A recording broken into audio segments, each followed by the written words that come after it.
পুজোতে কি কি আয়োজন থাকছে এবং নিজে হাতে কি সব করলে? মোটামুটি নিচে হাতে মানে বাড়ির লোকজন তো আছেই, আমি তো করি। তারপর ঠাকুরমশাই আছেন, আমাদের বহু পুরনো ঠাকুরমশাই। আমার বাড়িতে তো করছেনই, তার আগে বাপের বাড়িতেও আমাদের পুজো করতেন। তিনিই করেন গণেশ পুজো, এবং আয়োজন তো আমরা সবাই মিলেমিশে করি। বাড়ির সব কিছু দেখে শুনে করি, যাতে সব নিয়ম আচার সব যেন ঠিকঠাকভাবে হয়। সাধারণত গণেশ পুজো আমরা দেখেছি মুম্বাইয়ে হয়, এই এখন দেখছি যে কলকাতাতে বিভিন্ন জায়গায় বিভিন্ন ক্লাব সংগঠন করছে। এটা নিয়ে আপনি কি বলবেন? আসলে আমরা সবসময় পুজো আর্চা, বাঙালির তো মানেই পুজো আর্চা। আমরা পুজো আর্চা করতে ভালোবাসি, আর আমাদের কথাতেই আছে বাঙালির 12 মাসে 13 পার্বণ। কিন্তু হ্যাঁ, গণেশ চতুর্থী পুজোটা এখন একটু বেশি প্রচলিত হয়ে গিয়েছে, আগে এতটা ছিল না। কারণ মহারাষ্ট্রের জন্যই এই পুজো বেশি বিখ্যাত ছিল।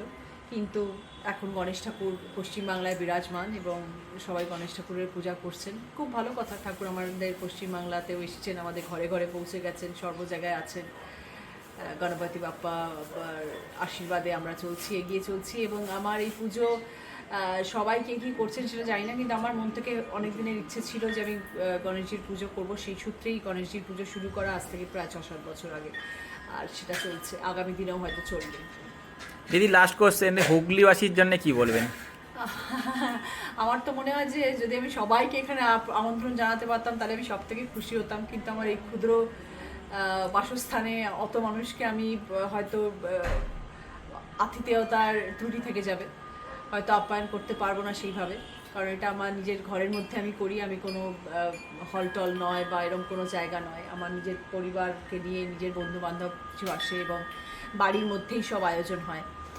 এবং এটাও আমার বাড়ির মধ্যেই হচ্ছে। তো সেই জন্যে সব মানুষকে ডাকতে পারি না, কিন্তু আপামর হুগলিবাসীর জন্যে আমার অনেক অনেক শুভেচ্ছা। এবং আমি সবসময় গণেশজিকে বলে যেন সবাই খুব ভালো থাকে, আমি যেন আমার হুগলিবাসীর জন্য খুব ভালো কাজ করতে পারি, এবং সবাইকে আমি যেন ভালো রাখতে পারি, সবার জন্যে আগামী 4-5 বছর যেন ভালো কাজ করতে পারি।